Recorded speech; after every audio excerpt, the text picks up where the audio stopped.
Hey there, Mr. Reddit here. Welcome back to another episode of Reddit Podcast Stories. Our first story we'll be reading today. Untie this knot? Okay, if you insist. After that, am I the jerk for leaving a wedding to go eat at McDonald's?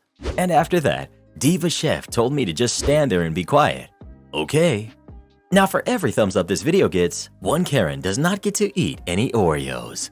Double stuffed for the win. So please smash that like button. And subscribe and turn on notifications for new stories from Reddit every single day. Untie this knot? Okay, if you insist. When I was a teenager, I spent my summers visiting my mom on one side of the country and every other year her mom, my granny, on the other side of the country. Grammy usually had some project that needed doing, like cleaning gutters, fixing a fence, things like that. This story is from when she wanted some trees chopped down. Volunteer trees, the kind that grow tall and fast, but not thick, easily handled with a hacksaw and or a hatchet if one knows what they're doing. As will become apparent, I was not qualified for that description. Grammy hired a neighborhood teen to help out, and the two of us tackled the first and smallest of the three trees. This was when I learned that I was the most qualified of the two of us, so I was in charge of planning. Shockingly, the first tree went smoothly, and we learned how well we worked together. Second tree, no problem. We're feeling like we have a handle on things. We get to the third tree, and just like we did before, we tied a rope towards the top of the tree, tied it off to an old stump to guide the tree or prevent an accident, and got to work chopping into the trunk of the tree. We realized we had a problem when the rope went tight. Backing off to assess the situation, we were a little baffled how the tree started falling the way it did, but accepted that, if not for the rope, we would have dropped this tree onto the nearby fence and Grammy's truck just beyond it. As we were discussing how to get the tree to fall the direction we wanted, Grammy came out to see what the holdup was. We get as far as pointing out the rope when she utters the line. "Oh, I see the problem. You used the wrong type of knot. You needed a slip knot so you could tighten it up as you went." "No, that's not the problem. The problem is, here, untie that knot. I'll show you how to tie a proper knot." Nothing we could say could dislodge that idea that we just needed a proper knot. So, confirming that what happened next was directly Grammy's fault, we undid the knot. The knot that was holding up the whole tree. Grammy was halfway into the first step of whatever knot she wanted us to tie before she realized why we weren't listening to her. All three of us watched this tree fall, nice and slow, onto the fence. With a mighty crack, the trunk separated from the stump and the tree continued tipping directly onto the roof of Granny's truck. Silence. Then, finally realizing what we had tried to tell her, Grammy lets out a hearty laugh. "Okay, I was wrong. Now finish the job and get the tree off my car." Am I the jerk for leaving a wedding to go eat at McDonald's? Hi, I'm female 25. Recently, my colleague, female 31, invited me to her wedding, which happened yesterday. I was super excited and happy for her. Just in case, I asked her if there was any guest fees. She said, "No, you don't need to pay me anything." On the day itself, everything went well until the reception, dinner time. To my shock, I was presented with a wedding menu that had prices on it. For example, steak, $50. Everything was ridiculously expensive, including the vegetarian options. At first, I wanted to question her because, well, she lied to me that I didn't have to pay for anything. But it was her wedding, and I didn't want to spoil her day by embarrassing her in front of everyone. However, the only other option was to simply not eat, as I didn't bring enough food for both a meal and a ride back. But this was completely unfavorable, as I had skipped my lunch to save space for the wedding meal, and I was pretty hungry. Suddenly, I remembered that I saw a McDonald's about 5 minutes away from the hotel. As tactfully as I could, I asked the bride if I could make a quick stop to McDonald's as I didn't bring enough money for the reception meal. I said that I'd be back in time for the gift ceremony and cake. I thought she'd agree, but to my horror, she got really upset. She said that she put in so much effort to get this Michelin star restaurant service, yet I still wasn't happy. That I was trying to bring her down by saying that I'd rather eat McDonald's. Alarmed, I said that I didn't mean it that way. I just didn't have the cash for it. She then scoffed, saying, "Whose fault is that?" Although I was trying to keep in my anger, those words really ticked me off. So I told her, "You were the one who lied that I didn't need to pay anything." Getting angry as well, she replied, "What I meant was that there's no attendance fee. You literally assumed that you'd get a free 5-course dinner. Wow, you're cheaper than I thought." With a glare, she asked me to leave her wedding. I did, dumbstruck and rather hurt. And on my way home, I grabbed a Big Mac. Back at home, I told my boyfriend everything, and I asked if I was the jerk. He thought it was a funny story, but said I was the jerk. If I didn't have the money, I could always pay her back later.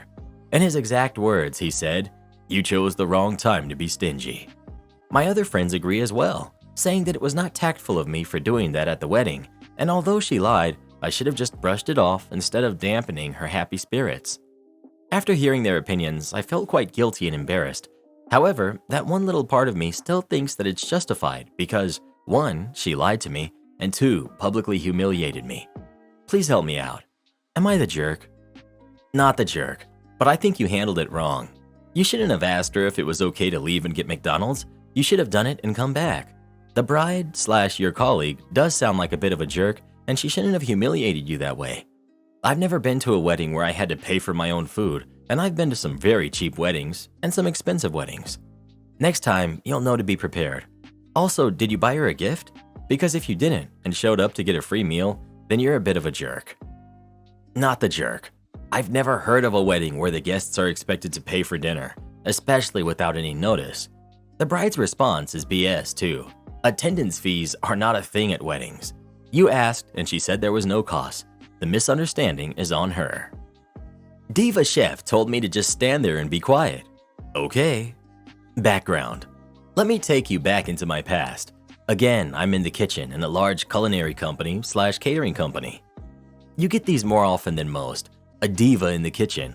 Could be a cook, a chef, or someone with a lot of attitude. Let me introduce to you Chef Smokey. Reason explained in a moment. At the time, he was a line cook with some attitude issues. He had just joined on with us and he acted like he was going to be the next top chef in this company. He came over to our main line, looked things over, and then he came to the prep zone. Now the difference is the prep zone and main line are the types of burners. On the main line, we have gas ranges, 6 in fact. In the prep zone, we have almost all L-shaped counters with induction burners set up. On unusually swamped nights, the prep zone will handle appetizers for the main line. The story. Here comes Chef Smokey about to take the lead on appetizers. Myself and one other person are working hard, but apparently not smart enough. So Chef Smokey grabs multiple pans and puts them on the induction burners. He revs them up super high and adds his olive oil. Now there are 2 glitches in this scenario. Issue 1. Induction burners. These older ones use specific pans and special setup to work, so they can be temperamental when they do work. And if you use the wrong pan, either the pan won't work or they act up. Issue 2. Olive oil smokes faster than the normal canola, vegetable, or mixed oil we have on site. Recipe calls for olive oil. We don't pump our induction burners to super high, especially when you're using pans not made for it. The pans work, but they can run super hot, overload the induction burner, or not work at all. He sprays oil onto all 5 pans he has on super high. He gives us a super conceited look. Me. You might not wanna, Chef Smokey. Zip it. Me. But you seriously might not, Chef Smokey. Just be quiet and watch. Me. With all respect, you. I reach to lower the settings on the induction. He nearly spanks my hand. Just stand there and be quiet. Malicious compliance. Okay, learn the hard way. Chef Smokey starts his first pan dropping his appetizer to cook. It comes out great, but as he reaches for his second pan, the oil has already insta-burned. Pan 3, 4, and 5 are also having burnt oil in them. They're smoking. So being a resilient, smart, and problem-solving human he is, he wipes the pans and sprays oil in them. Oil insta-burns. Okay, he tries a new tactic. Chef Smokey drops oil and then drops his appetizer material at the same moment. Nice try. His appetizers instant burn because his oil was already burned quick. He goes through this cycle about 3 times of burning product pretty fast. He gets raging upset. So I try to stop him, but he's got to try one last time. Burns it again. He lays his oil in his pans again. I lean in and say, "Hey, Smokey the Bear, your oil's burning again." Aftermath. Chef Smokey backs off. Then it's each man to a pan. Heat turned to the moderate level. While Chef Smokey starts the re-prep of the lost product he had burned through, let me note he burned most of the day's product, so he was going to spend the day re-prepping. He spent a good day silent. The guys in the kitchen used my nickname I gave him. Some called him Smokey the Bear, and some called him Chef Smokey. and it stuck till he quit.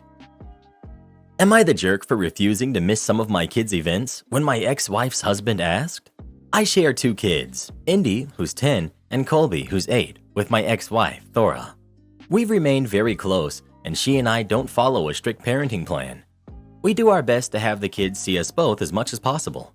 We celebrate every birthday, every Christmas together, and we show up to support our kids together as much as we can make it work with our jobs.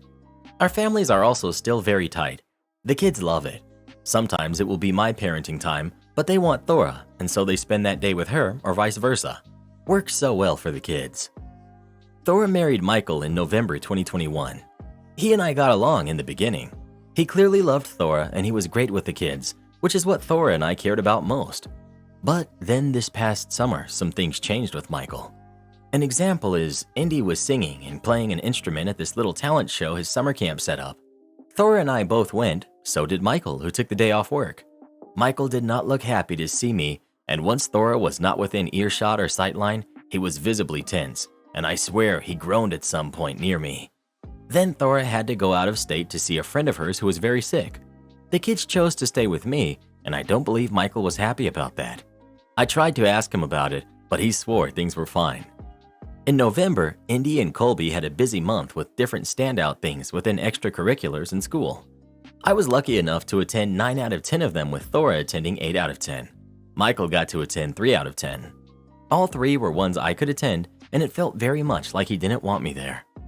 Late last month, when Michael and I were the ones attending a school function for the kids, he asked me to show up to less of the kids' events and let him and Thora do some of that stuff with the kids as a family. I told him they already do. He said not when I'm around, that I'm getting in the way of him being a parental figure for the kids. I told him he was a parental figure and the kids love him. He said they will never consider us equal until they see him instead of me at some of these events. He said it's important for the more stable family unit of 4. I told him I was not willing to miss the kids' events. He did not take it well and accused me of interfering and alienating their chances of a family unit. He texted me after the event with things he wanted me to miss, including Indy's elementary school graduation in May. I told him it was not happening. He told me Thora wanted this too. Thora knew nothing of this and told me the kids would be so upset if we did what Michael wanted, which I knew also. She was angry at Michael. Michael's angry at me still. He called me a jerk.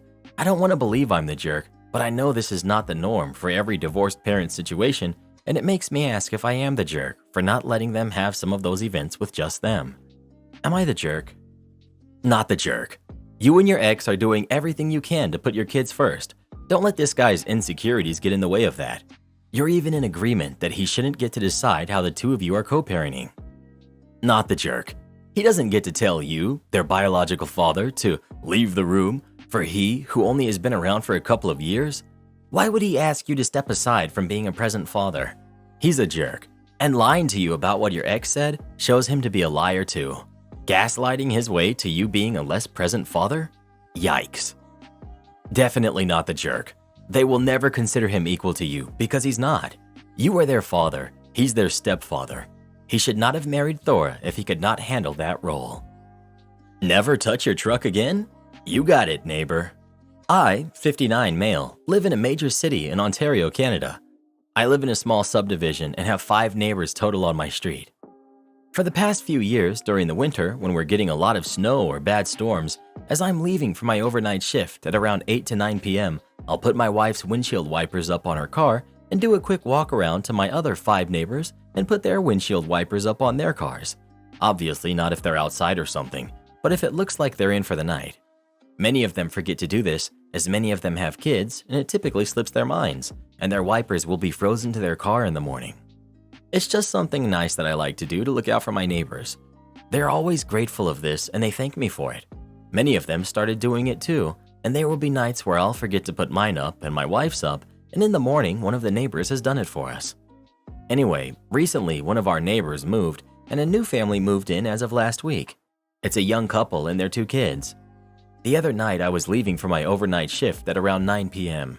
It was snowing really heavy, and we were supposed to be getting almost 30 centimeters of snow, and it was freezing out. So I put my wife's wipers up and do my usual quick walk around to the other neighbors. I was hesitant when I reached my new neighbor's house as I've only introduced myself once, but I did it anyway. As I was putting the second wiper up on their pickup truck, the husband came charging out of his front door, yelling, "Hey, what the heck are you doing to my truck?" I tried to explain to him that I was just putting his wipers up to help him. He continued to scream at me to "Get off my property and don't touch my stuff again." The wife then came out and started yelling at me too. I apologized and started walking away. Some of my other neighbors heard the commotion and came outside to see what was happening. They tried explaining to him too that it's just something we do. Both of them weren't having it. Fast forward to this morning. I'm arriving home from my overnight shift, and as I'm walking in, I see the wife of this couple struggling outside to break the ice off the windshield wipers of the truck. Guess she was trying to take her kids to school, and the wipers were frozen solid on the car. She sees me and yells over, "Hey there, do you mind giving me a hand, please?" I look over to her and yell back, "No, sorry, thought I was told to never touch your truck again, ma'am," and walked back inside. She yelled back at me, "Wow, jerk." Told my wife about this. She thinks I should have helped her because she was just trying to get her kids to school. I disagree, as I was just following what they told me. It's always funny when people like that get exactly what they want and they still complain. Well, these neighbors seem like they already have the entire neighborhood disliking them already. That didn't take long. A student's malicious compliance backfires. This is a story from one of my college friends, Zach, and how he one day decided to jokingly comply with a professor's request only to have it shot right back in his face. So for quick background, Zach and I were both students in our university's department for fields such as animation, game design, and film. Since Zach and I studied similar fields, Zach studied game design and I studied animation, we were both required to take a series of classes called 3D modeling with a professor I'll call Professor Rick. Rick was a one-of-a-kind professor who was not only experienced in the field, but also a very understanding and approachable man who knew how to make the subject fun and easy for all of us.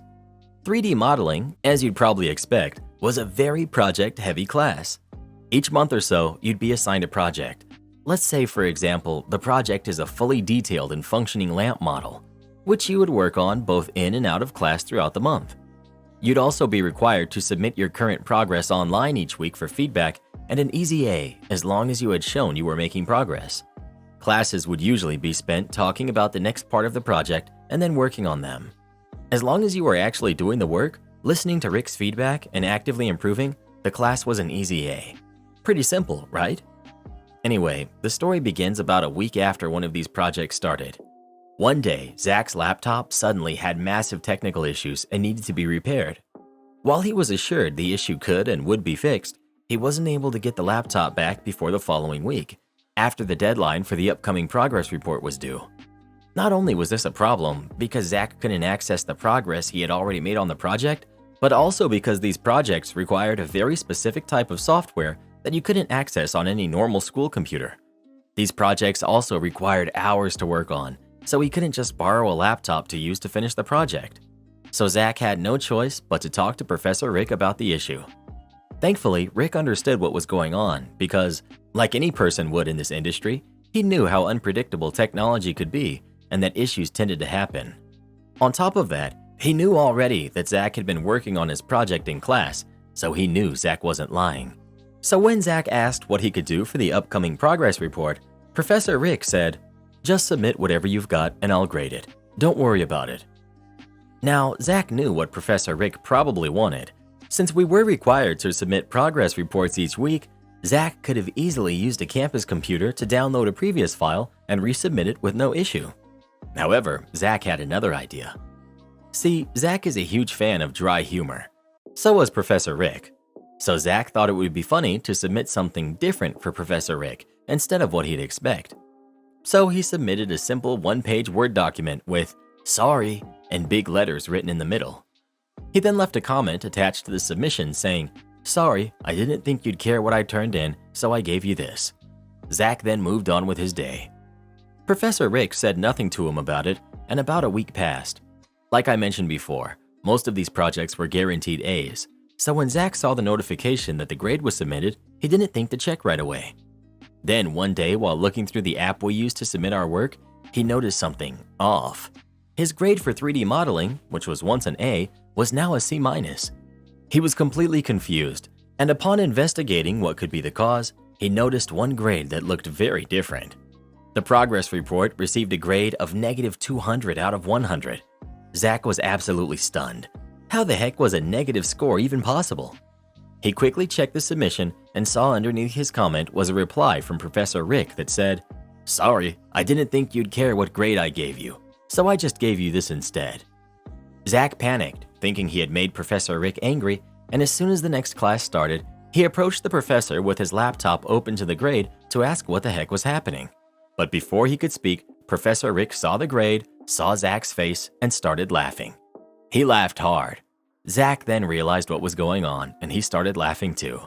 The grade was changed to a 100 the very next day. I genuinely loved my professors. Am I the jerk for not canceling my own plans when my husband's got ruined? I'm 31, female. My husband, Ryan, is 39, male.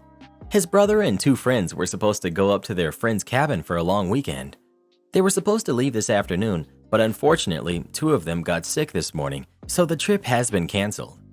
I have not been able to take any type of vacation in over a year, and it doesn't look like that'll be an option anytime soon.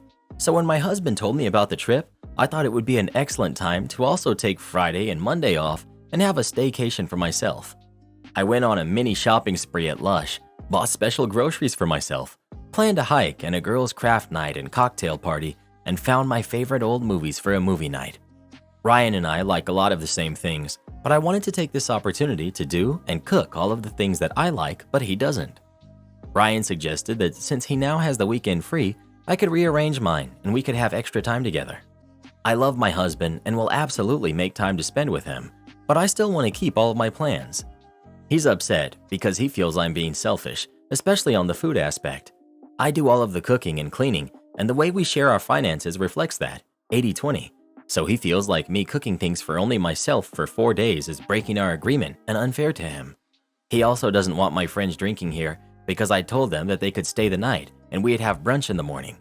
He wants me to cancel the cocktail part of the evening and only have the craft night because it's not right for an adult to have a sleepover party when their spouse is home, and the potential for us to be loud and obnoxious is inconsiderate to him. I'm prepping eggplant parmesan and salad right now for my dinner tonight. He despises both of these, and I suggested he take himself out for dinner as a treat, and he got really annoyed with me and left the house. I don't know if I should feel bad or not. I think he's expecting too much from me to always be on.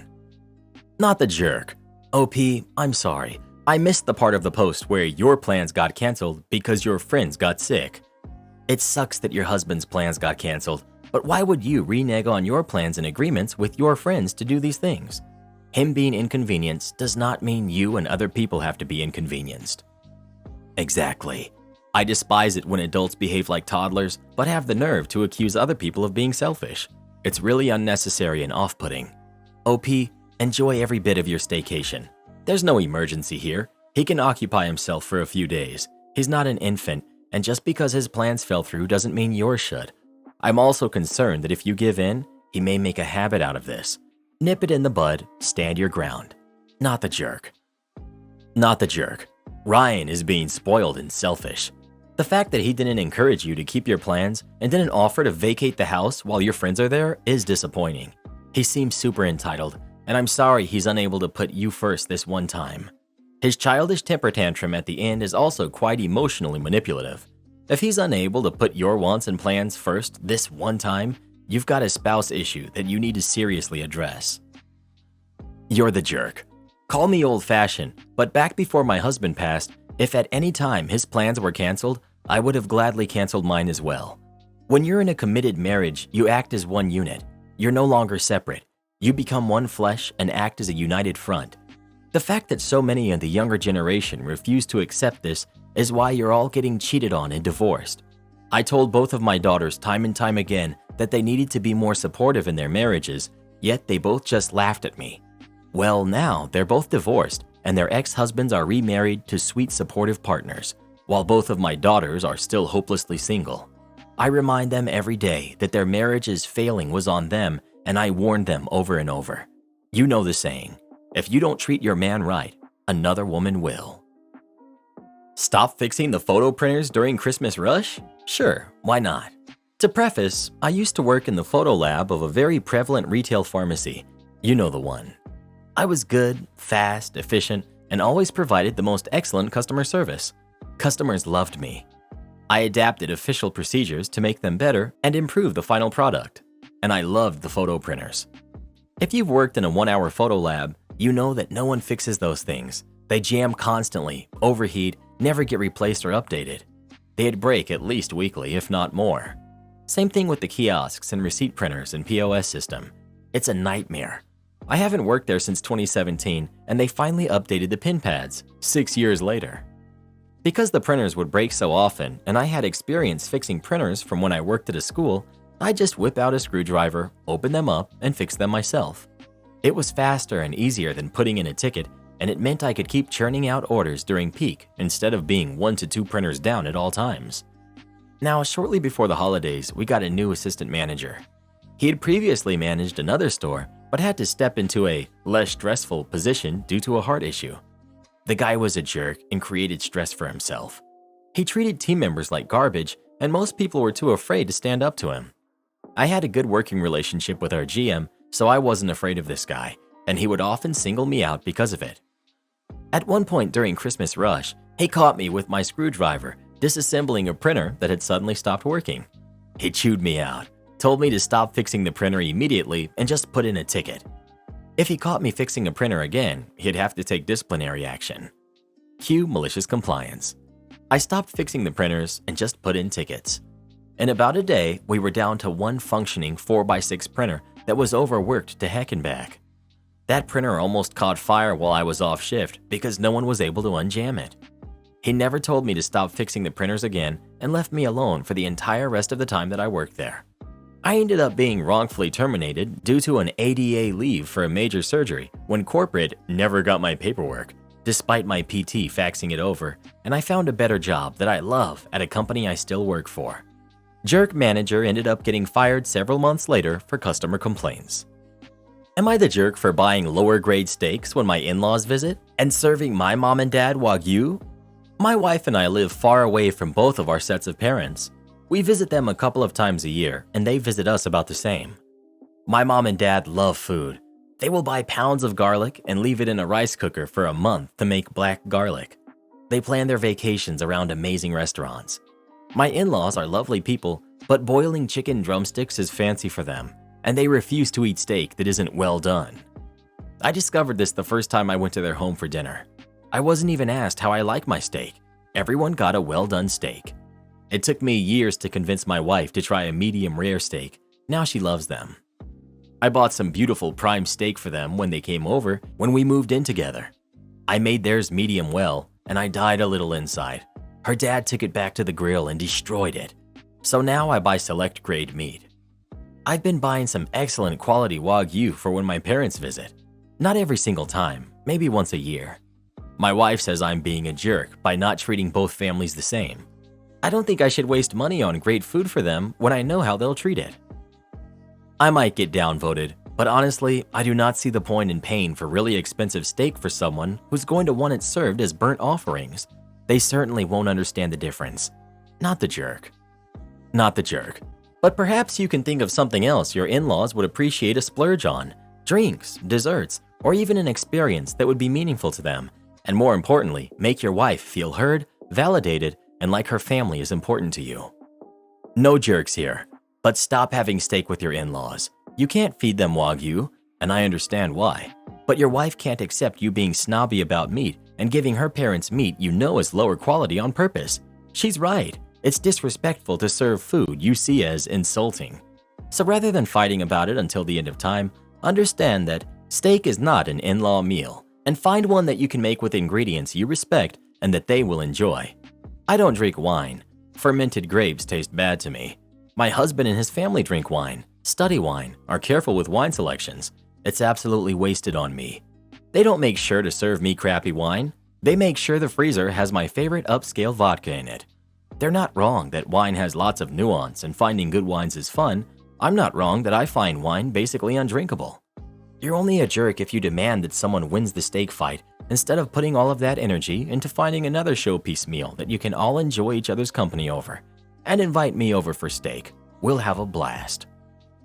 Am I the jerk for telling my dad he needs to pay for what his dog did? I, 31 female, agreed to watch my dad's, who's 54 male, dog last weekend. He's not a puppy anymore, and he's a fairly large dog, probably about 90 to 100 pounds. He's also got a lot of energy and can run really fast. That being said, he's not very good at stopping when he runs at full speed.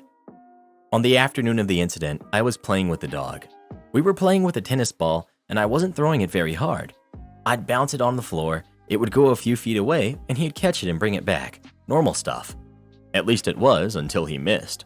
On one toss, he didn't get his mouth around the ball. It took a weird bounce off of his nose, and it happened towards the coffee table where I have temporarily placed my TV until my new TV stand comes in. By now, most of you can probably figure out what happened. Dad's dog went running at full speed towards the ball, crashed into the coffee table, and the TV toppled over and onto the floor. Unfortunately, it fell screen side down, causing it to break against the hardwood floor. The next day, I told my dad what happened. I asked him to replace it because, although it was an accident, it wouldn't have happened if I hadn't had the dog there in the first place. He says it's my fault because I shouldn't have been tossing the ball in the first place. He also says he doesn't think he should pay for a new TV. What do you think, Reddit? Am I the jerk here? Edit. Okay, I get it. Don't play ball in the house. Yes, I've heard that. Didn't really need the extra 300 comments telling me the same thing. To give you all some perspective, yes, I do have a large living room. The TV and table were way off and out of the way. Zeus is a large dog. The ball was not being tossed in any general direction of the TV. It bounced that way after it hit his nose. It was the result of several improbable circumstances. I don't mind y'all saying I'm the jerk, but your comments are just getting repetitive and stating the extremely obvious. Why wasn't a park or outside an option? For one, I live nowhere near a park. 2, it was freezing outside. Edit 2. I don't really understand why people think it was a fight. It was a pretty calm and reasonable discussion. I told him about it, asked him if he'd pay for a TV, and he told me I was at fault. I just wanted to see what Reddit thought of it. Didn't realize the collective mindset of Reddit was to just attack someone and cyberbully them for asking an opinion. Lesson learned, I guess. You're the jerk. It's literally your fault. Why were you playing fetch indoors with a big dog? You're the jerk. You were playing ball in the house with what you knew to be an unruly dog. You did this, not the dog. You're the jerk. I'll say the same thing my grandma said to me when my cousin and I were playing in the house and I broke her table. Go outside. Support our channel by joining as a member today, and we'll give you a shout out in our next video. Or come watch this video next. You won't believe what Karen does in that one.